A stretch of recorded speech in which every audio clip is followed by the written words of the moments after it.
કે letter bomb, poster war એવું જાહેર કરે છે કે બેગાની શાદી में અબ્દુલ્લા દીવાના।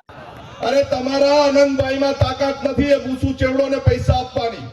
અત્યાર સુધી મારી સામેના ઉમેદવાર પિયુષ પટેલ લડ્યા ત્યારે લેટર બોમ્બ ન આવ્યો। સંવિધાન બદલીશું તારા બાપનું સંવિધાન નથી। અહીં આનંદ પટેલ બેઠો છે। એકાદ કિયા કરે પેલો એકાદ ઉમેદવાર છે અને એકાદ પેલું ડાંગનું ધારાસભ્ય છે તે કે લડેંગે જીતેંગે મક્કાઈ લડેંગે જીતેંગે પછી અમે તમને ઘર ભેગા કરીશું। પાર તાપી રિવોલ્વિંગ યોજનાની લડાઈ હતી, 50,000 પરિવારને ઘર વિહોણા થતા બચાવ્યા। આ લડેંગે જીતેંગેની તાકાત હતી, આનંદ પટેલની તાકાત હતી। આપણા માટે કોણ લડ્યું છે અત્યાર સુધી? કોણ લડ્યું છે? આપણે લડવાની જરૂર છે કે નહીં? હવે આપણે લડવો પડશે કે નહીં? હું આનંદ પટેલનો ઉમેદવાર નથી માનતો, ઉમેદવાર હું પોતે છું। આપણે બધા ઉમેદવાર છે એ તાકાતથી લડવું પડશે, કારણ કે આનંદ પટેલે તો આપણે સાંસદ સભામાં મોકલી દીધો છે, પણ એના ભાગની લડાઈ આપણે લડવી પડશે। હવે અમારા ધરમપુરમાં ટેબ્લેટનો પ્રશ્ન આવેલો, આ એક મરદ નેતા આવીને અમારી હાથે ઉભેલો હતો। મરદ સાથે આ મરદ ઉભા છે, બાયલાઓની અમને જરૂર નથી જે બાયલાએ ઘર બેસી જાય। મારે નથી ભાજપ સાથે લેવા દેવા, નથી કોંગ્રેસ સાથે લેવા દેવા, હું તો અપક્ષમાંથી ચૂંટાયો છું। પણ આ મરદ નેતા જ્યારે અન્યાય સામે લડ્યો ને, ડ્રાઈવરોની લડાઈ હતી ત્યારે એણે એમ નહીં પૂછ્યું કે તું ભાજપનો કે કોંગ્રેસનો છે।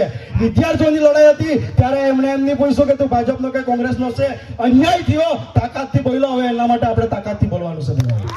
દરેક જગ્યાએ એક જ વાત આવી કે દરિયા કિનારા પર જાય કોળી સમાજના આગેવાનો, માછી સમાજના આગેવાનો એમ કહે કે અમારો આગેવાન જો આનંદ પટેલ હોય તો અમે દુનિયાની સાથે લડી જઈશું, પરંતુ તમારે અમારી વચ્ચે આવવું પડશે।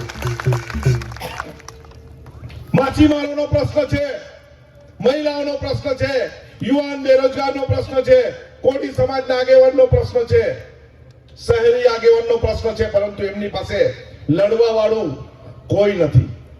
અમને આમંત્રણ આપણને આપે છે કે તમે અમારા માટે લડવા માટે આવો, અમે તમારા માટે લડીશું, તમને સંસદ બનાવો। મીડિયાના મિત્રએ એક વાત કરી કે તમે તો અત્યારે ધારાસભ્ય છો, તમારે શું કામ સાંસદ બનવાનું?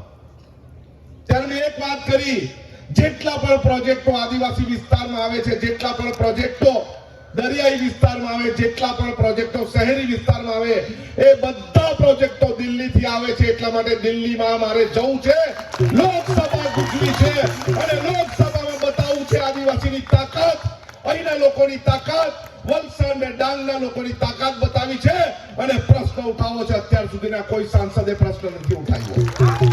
જ્યારે કાંઠા વિસ્તારના લોકો મને એમ કહે છે કે આનંદ પટેલ અમારા વિસ્તારમાં આવે, અમારા પ્રશ્નો જો ઉઠાવશે તો અમે આનંદ પટેલની સાથે છે, તો આ વિસ્તાર તો આપણો છે। કે અન્યાયના વિરુદ્ધમાં ન્યાય મેળવવા માટે આનંદ પટેલ નીકળ્યા છે, ત્યારે અમારે પણ આનંદ પટેલની સાથે જવું છે, અમારે પણ વાસ્તાના ધારાસભ્યોની સાથે જવું છે, અમારે પણ લડત ચલાવવી છે, અમારે પણ રવિ સુનિલનો બદલો લેવો છે, અમારે પણ ભારતમાલામાં જે પણ કચડાયેલો વર્ગ છે તેની સાથે રહેવું છે, અમારે પણ દરિયાઈ કાંઠો ધોવાય છે એ લોકોની સાથે રહેવું છે, અમારે પણ માછી સમાજ સાથે અન્યાય થાય છે એની સાથે રહેવું છે, અમારે પણ કોળી સમાજ સાથે અન્યાય થાય છે એની સાથે રહેવું છે, યુવા શિક્ષિત બેરોજગાર સાથે અન્યાય થાય છે એની સાથે રહેવું છે। કચડાયેલો વર્ગ જ્યારે પોતાના આવાસ માટે નીકળે છે અને એમને પ્રધાનમંત્રી આવાસ નથી મળતું, કચડાયેલા વર્ગના આપણા તમારા મારા જેવા લોકો શિક્ષણ લેવા જાય છે ત્યારે સારી શાળામાં શિક્ષણ નથી મળતું, જ્યારે કોલેજમાં જાય છે ત્યારે પ્રાધ્યાપકો નથી મળતા, જ્યારે રાશન કરિયાણાની દુકાનમાં જાય છે ત્યારે કેરોસીન નથી મળતું, જ્યારે સિલિન્ડર ભરાવા જાય છે ત્યારે રોજના ભાવ વધે છે। અમારે એની સાથે જવું છે જે અન્યાયના વિરોધમાં અવાજ ઉઠાવે છે અને ન્યાય મેળવવા માટે સડકથી લઈને સંસદ સુધીની સફર કરે છે, અમારે એની સાથે જવું છે। આ વલસાડ ડાંગના લોકોનો અવાજ છે। 16મી તારીખે બધાએ વલસાડ આવવાનું છે, આવશો? 7મી તારીખે મતદાન કરવાનું છે અને 5મી ને 6મી તારીખે તમારી પાસે કઈ ભૂસું ચેવડો આવશે, આવશે ને? અરે તમારા આનંદભાઈમાં તાકાત નથી એ ભૂસું ચેવડોને પૈસા આપવાની। જે પોતે દિવસ સ્વપ્ન જોઈ છે, જે સાંસદ 400 ને પાર કરીશું અને સંવિધાન બદલીશું, તારા બાપનું સંવિધાન નથી। અહીં આનંદ પટેલ બેઠો છે, કોઈની તાકાત નથી સંવિધાન બદલવાની। 400 પાર નહીં, અમે અહીંયા ગુજરાતમાંથી 26 પાર નથી કરવા દેવાના. ચીખલી તાલુકાનું ગોરથલ ગામ, જ્યાં રાત્રિ સભાનું આયોજન હતું અને મારી પાછળ તમે જોઈ શકો છો ખૂબ જ મોટી સંખ્યામાં લોકો આવ્યા છે. લોકો અનંતભાઈને સાંભળવા માટે આવ્યા છે અને અનંતભાઈ અત્યારે આપણી સાથે છે, તો આપણે અનંતભાઈ સાથે વાત કરીએ.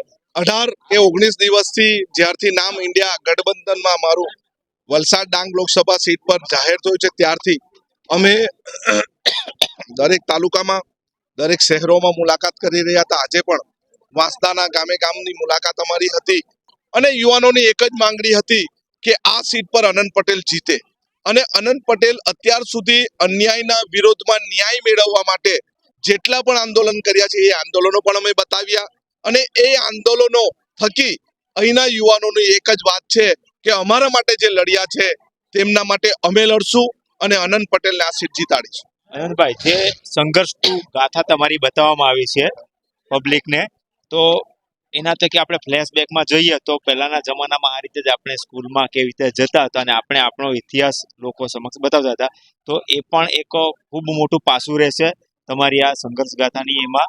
અને બીજો એક મારો સવાલ છે કે જે અત્યારે પોસ્ટર વોર હતું, લેટર બોમ્બ હતા, હવે પછી બેનર બોમ્બ ચાલુ થયા છે, તો એના માટે આક્ષેપો હર હંમેશા એમ જ લાગે છે, બધા લોકોનું કેવું છે કે એ વિપક્ષ કરાવે છે, કોંગ્રેસ વાળા કરાવે છે કે એમના જ કરાવે, તો એના માટે તમે શું કહેશો?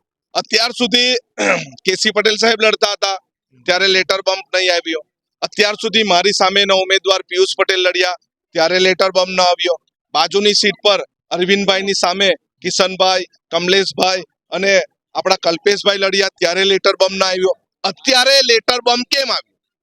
અત્યારે લેટર બમ્પ એટલા માટે જ આવ્યો કે ભાજપનો છુપો રોષ, ભાજપના કાર્યકર્તા અત્યાર સુધી ઝંડીઓ બાંધતા હતા, ખુરશી સાફ કરતા હતા અને હવે કોઈ સ્કાય લેબ થયું અને કોઈ હવાઈ માર્ગથી આ સીટ પર આવ્યું એટલે સામાન્ય અસંતોષ હોય અને એ અસંતોષના માટે એ લોકોએ લેટર બમ્પ કર્યો અને પોસ્ટરો બહાર પાડ્યા. અને જ્યારે નામ અમારું આવે છે કોંગ્રેસનું ત્યારે મારે કહેવાનું થાય છે સમગ્ર ગુજરાતમાં સરકાર છેલ્લા 30 વર્ષથી ભાજપની છે અને ભાજપની સરકાર છે, પોલીસ તંત્ર એમની પાસે છે, તલસ્પર્શી તપાસ કરો અને જેણે આ લેટર બોમ્બ ને પોસ્ટર બાંધ્યા હોય એને સજા કરો. અને પોસ્ટરમાં એક ખાસ લખવામાં આવ્યું છે કે સુરતથી આવનાર ધવલ પટેલ, જરીનો ઉલ્લેખ નથી, નવસારીનો ઉલ્લેખ નથી, પણ ડાયરેક્ટ સુરતથી આવનાર વ્યક્તિ છે, એટલે આ રોષ કેટલા અંશે એ લોકોનો દબાયેલો એ બહાર નીકળે એવું લાગે છે. તમે પત્રકાર મિત્રો છો, જરી ગામ દૂર નથી. જરીમાં જઈને ત્યાંના આગેવાનને પૂછો, તમને માજી સરપંચને પૂછો, સરપંચને પૂછો, એમનું ઘર જોવો, એમની 7-12 મંગાવો, એમનો વિસ્તાર જોવો, તમને ખબર પડી જશે આ ક્યાંના ઉમેદવાર છે ક્યાંના નથી.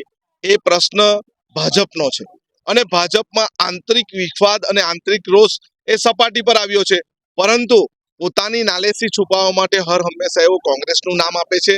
અમને કોઈ પણ ઉમેદવાર હોય, અમે ચૂંટણીના બ્યુગલો ફૂંકી દીધા છે, અમે અમારો પ્રચારમાં છેલ્લા 18-19 દિવસથી લાગી ગયા છે.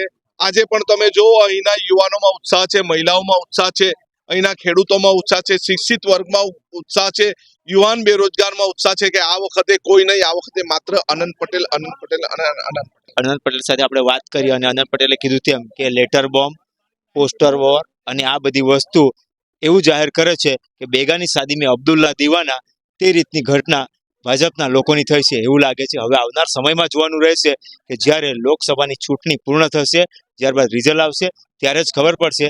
હું છું જે દેશી સાથે સન ઓફ આદિવાસી.